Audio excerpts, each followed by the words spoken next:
Të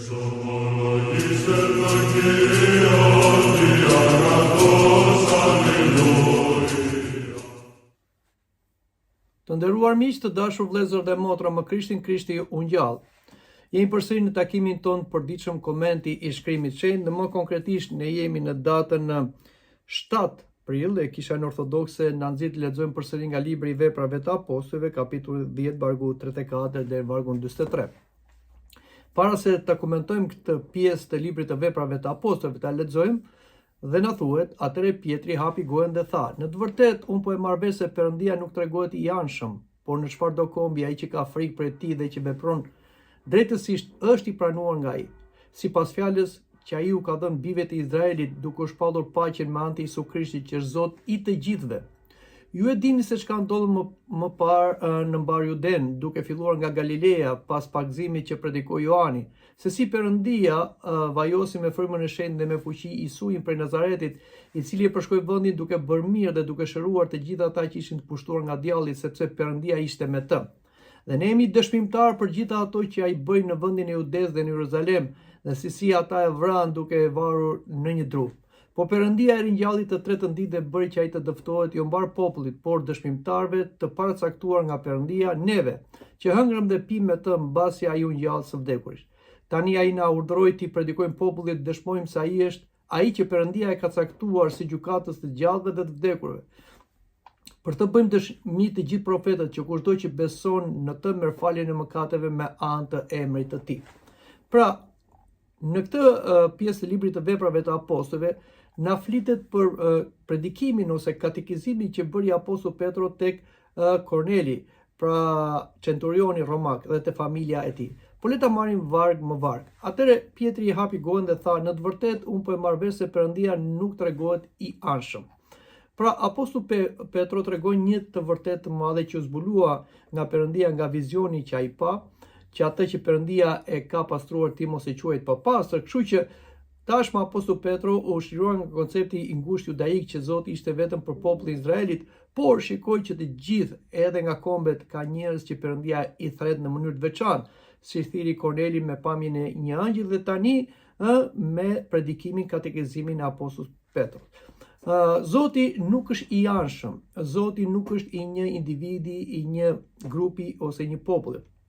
Dhe në krishterim nuk pranohet vende teokratike ose vende të cilët e mbajnë Zotin vetëm për veten e tyre.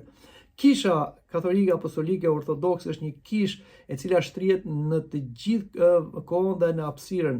Dhe këtu apostulli Petro, kur thot Zoti nuk është i anshëm, siç na interpreton dhe Shën Joan Gojarti, mësoi pra një nga të vërtetat e mëdha, atë që quhet universaliteti i kishës. Besojmë një kishë katolike, universale, e përgjithshme, që i përmbledh të gjithë pa dallim, popujt, raca, gjuhë, gjini, dhe të gjithëve ju jep shpëtimin në Krishtin. Në vargun 35 ne vazhdojmë dhe lexojmë: "Por në çfarëdo kombi që ai që ka frikë prej tij dhe që vepron drejtësisht është i pranuar nga ai." Pra, kë Perëndia shikon? Lidhjet e gjakut që mendonin judenët? Jo. Perëndia shikon në njerëz, individ, persona, të cilët kanë frikë nga Perëndia. Çdo thotë kesh frikë nga Perëndia. Në fjalët e urta, frika e Perëndisë është fillimi i diturisë. Kështu që ai që ka frikë nga Perëndia, që beson që Perëndia është një krijues, por është një gjykatës me drejtësi, ai njeri fillon të orientohet drejt, të mendoj drejt, është fillimi i diturisë. Dhe nga frika ne duhet kalojmë të dashuria, si thotë Shën Joan Gojarti. Por jo vetëm ai që ka frikë nga Perëndia, por ai që vepron sipas porosive të Perëndisë, pra do Zotin, do të afërm. Nëse një individ ose person nuk e ka të njohur doktrinën e vërtet mbi Perëndin triadik, mbi Jezu Krishtin, që u zbuluan për së larti, patjetër që Perëndia nuk ja kërkon këtë me njerë, por kur shikon dëshirën e mirë të zemrës së tij, atë frikën ndaj krijuesit, atëherë Perëndia i zbulohet atij. Shën Agustini Hipos na thotë se vepra pa besim mjaftojnë në fillim, do me thënë që Perëndia i pranon këto, por nuk mbetet vetëm këtu. Perëndia i zbulohet atyre, siç u zbulua dhe Kornelit. Perëndia vepron në çdo njeri në kohën që ai ose ajo i afrohet Perëndis ose e pranon ftesën e Perëndis dhe në mundësinë që ka njeri, duke e çuar nga e vërteta tek e vërteta absolute. Kështu pra vepron Perëndia siç veproi edhe me Kornelin. Prandaj mos kërkojmë që menjëherë të njohim doktrinën dhe menjëherë të jemi të krishterë të përsosur, por gradualisht le të bëjmë dhe vepra të mira me aq sa dim dhe Perëndia do të na zbulojë të vërtetën, sepse Zoti nuk lejon që një zemër e mirë të mbetet në gënjeshtër ose në errësirën e padijes. Por le të flasim edhe për vargun më poshtë, vargun 36. Sipas fjalës që ai u ka dhënë bijve të Izraelit duke shpallur paqen me anë të Jesu Krisht që është Zoti i të gjithëve. Në fillim Perëndia dërgoi birin dhe fjalën e tij të mishëruar tek populli i Izraelit, siç tha dhe Krishti, unë nuk kam marrë gjetju vese tek dhënët e humbura të Izraelit. Por Perëndia e dërgoi Krishtin tek populli i Izraelit sepse ishte i vetmi popull në botë para Krishtit që kishte ligjin, që kishte besimin e Perëndisë të vërtetë. Por kur judejt e mohuan Krishtin, atëherë Krishti vajti te kombe, te Galilea, madje ai mbas ngjalljes ju shfaqi apostujve dhe i urdhëroi të kapërceni Jeruzalemin, shkonin në Samarinë dhe gjithë kombet dhe t'i nxënësoni kombet me ato çfarë ai kishte mësuar dhe t'i pagzonin në emër të Atit, të Birit edhe Shpirtit të Shenjtë. Me anë të Jesu Krishtit u vendos paqja. Jo ajo paqe toksore që si thuhet në botë, nëse do paqen përgatit luftën, por ajo paqe që vendosi Krishti, që hoqi mëkatin, që është armiku më i madh që na ndan nga Perëndia, na ndan nga vetja, na ndan të afërmi dhe na bën viktima të djallit. Dhe këtë paqe e dha Krishti në fillim tek populli i Izraelit, pastaj e dha te gjithë kombet nëpërmjet të apostujve dhe kishës apostolike. Dhe ai është Zoti i të gjithëve. Krishti nuk është një Zot lokal vetëm për izraelitët, siç ata e konceptonin dhe vazhdojnë të konceptojnë Zotin, pra vende teokratike, Zoti është vetëm për ta dhe nuk është për kombet, prandaj dhe nuk e pranuan Krishtin izraelitët, sepse ai kërkonte t'ju jepte një vizion tjetër për Perëndin. Perëndia është për të gjithë, është edhe për izraelitët, është edhe për romakut, është edhe për grekun, është për të gjithë. Dhe kur donin ta bënin Krishtin mbretin e tyre, ai nuk pranoi, sepse mbretëria e Krishtit nuk është një mbretëri toksore, por është një mbretëri qiellore në zemrat e njerëzve. Por Krishti është Zot i të gjithëve, edhe atyre që sot nuk e pranojnë, nuk e njohin, po do vi një ditë që të gjithë gjuhët e njerëzve do ta pranojnë që Jesu Krishti është Zot për lavdit Perëndisë Atë, dhe të gjithë gjuhët e njerëzve do të përulen, do ta adhurojnë atë. Por ajo dita e gjykimit, çështja është tani ne do ta pranojmë Jesu Krishtin Zot i të gjithëve, i gjithë njerëzimit, sepse vetëm në Krishtin mund të bëhet shpëtimi ynë dhe vendoset paqja e Perëndisë me njeriu, sepse vetëm Krishti nulizoi mëkatin. Askush tjetër, kushdo që pretendon individ ose fe, nuk e ka bërë këtë dhe s'mund ta bëjë dot këtë. Por le të flasim edhe për vargun më poshtë.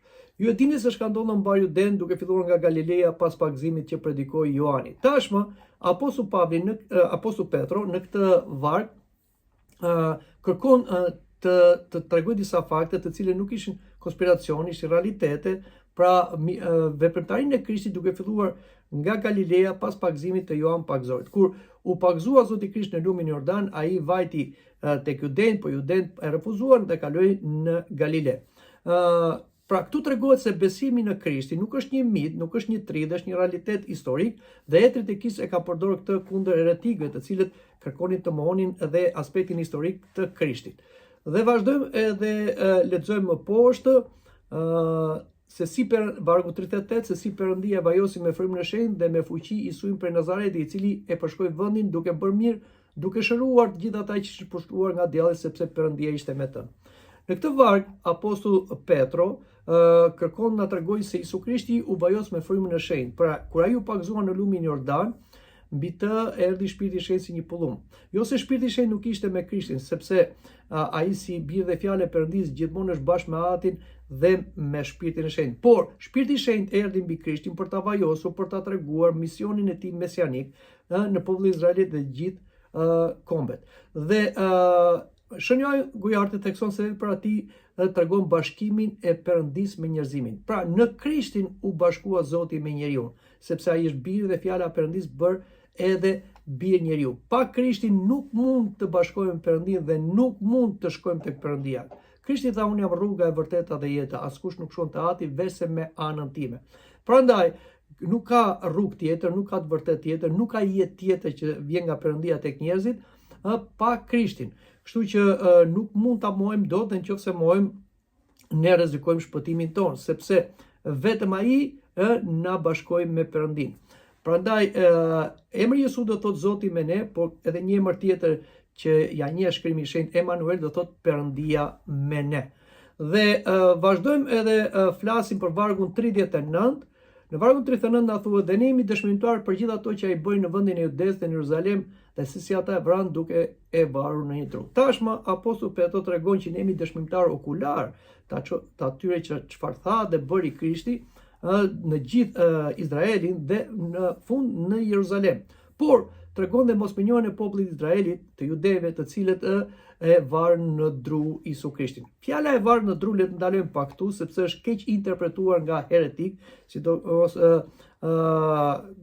heretikët ose grupimi Jehova, të cilët thonë që Krishti nuk është kryqëzuar, por është varë në dru duke marrë këtë varë. Heretikët janë ata që marrin vargje të cunguara dhe me to ngrenë një doktrinë. Por etrit e interpretojnë varë në dru në varë në kryq, sepse kryqi ishte prej druri.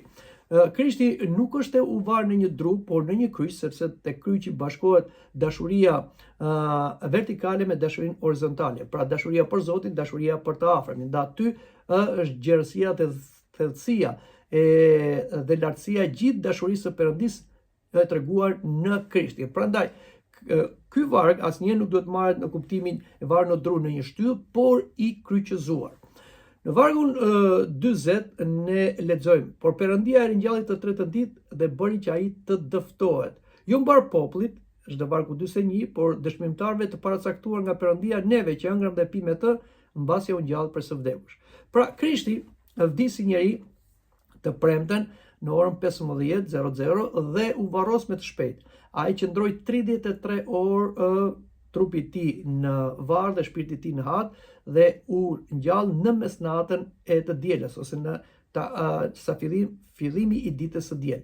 Dhe askush nuk e pas as roje që e ruanin varrin e tij, sepse ai kaloi nga varri pa lëvizur gurin, por u bë i treguar i gjallë tek e tërshenjta Vigjesha Mari, si sot tradita, tek gratë mirakurse apostujt, dishepujt dhe tek 500 veta të cilët e pan. Pra, Krishti nuk është shfaq të gjithë. Pse? Sepse jo të gjithë e pranonin, e donin atë ose e kërkonin atë.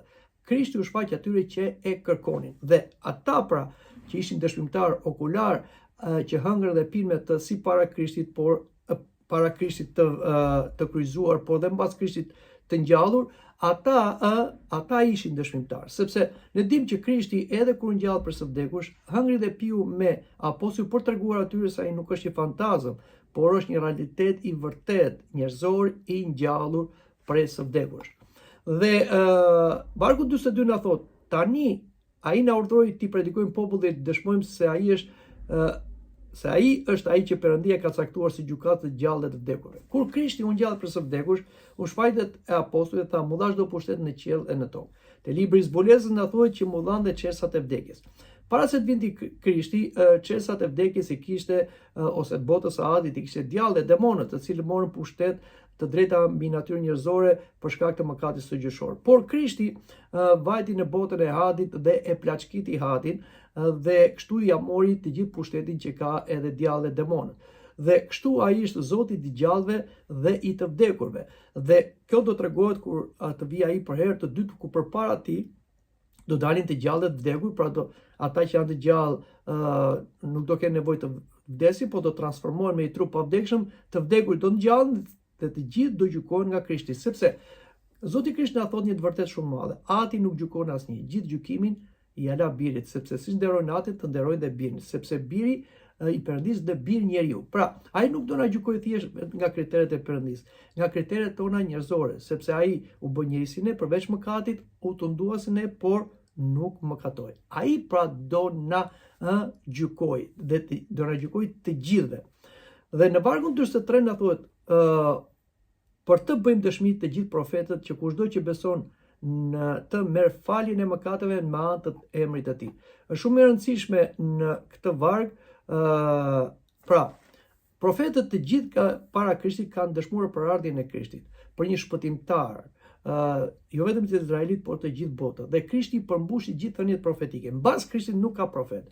Pavarësisht se ka pretendime ndryshme për profet, sipas Krishtit dhe pas doktrinës krishtiane, profet të rënë. Çdo kush ka të drejtë të besojë, të pohojë dhe ta quajë veten si doj. Po ne nuk pranojmë profet zbulesa të tjera, sepse Krishti tha një herë e përgjithmonë. Dhe thot ruani nga profetët e rem ose nga krishtet e rem. Shpëtimi, siç nga ky varg na thuhet që nuk vjen nga ligji, pra profetët ishin të dhjatës vjetër, sepse ky popull ishte bekuar nga Zoti nëpërmjet patriarkut Abraham, Isak e Jakob. Por të gjithë ligji që u dha popullit Izraelit nëpërmjet Mojsiut nuk e bëri të mundur shpëtimin, sepse izraelitët nuk e zbatonin ligjin, po dhe kombet nuk zbatonin ligjin natyror, pra atë që është i shkruar në zemrat. Ligji natyror do thotë mos e bëj tjetër atë që dua ta bëjnë ty. Kurse ligji tjetër i shkruar ishte ligj me porosi të ndryshme që duhet mos bësh këtë, mos gënjesh, mos vjedhësh, mos vrasësh e tjera që ishin te dekalogu, 10 porosi, dhe gjithë në ligjet e tjera. Por asnjëri nga njerëzit nuk mund ta zbatonte ligjin. I vetmi që zbatoi ligjin e përmbushi ligjin është Krishti. Por Krishti tashmë na dha mundësinë e shpëtimit, jo nëpërmjet zbatimit ligjit, por nëpërmjet besimit në të. Prandaj është shumë e rëndësishme që vetëm në emër të Krishtit falen mëkatet tona. Siç thotë Shën Johani, apostulli ngjellor në letrën e tij. Ne kemi një avokat i cili fal jo vetëm mëkatet tona, por mëkatet e gjithë botës. Prandaj, dhe Krishti tha një fjalë: "Nëse nuk besoni se unë jam Zoti dhe shpëtimtari juaj, ju do vdisni në mëkatet tuaja." Prandaj, çdo teori tjetër, çdo fe tjetër, çdo rrugtim tjetër për të shlyer mëkatet e njerëzve është e pamundur, sepse mëkati lahet me gjak, dhe jo me gjakun e kafshë, po me gjakun e një njeriu, jo me një njeri që ka lindur nga fara e Adamit që trashëgon mëkatin së gjyshor, por me Krishtin që është biri dhe fjala e Perëndis bërë bir njeriu, dhe si bir njeriu ai nuk kishte mëkat, por ai u tregua qingji i Perëndis që shlyer mëkatet e botës. Vetëm nëpërmjet besimit në Krishtin neve na falen mëkatet, ashtu siç thot edhe apostulli Petro në këtë varg, të marrësh faljen e mëkateve në emrin e tij. Të nderuar miq të dashur vëllezër dhe motra më Krishtin, ja ku jemi në fund të bisedës sonë, mendoj që këtu ta mbyllim, por takuar në takimin e ardhshëm, vazhdojmë përshëndesim njëri tjetrin me përshëndetjen paskale: Krishti u ngjall, vërtet u ngjall.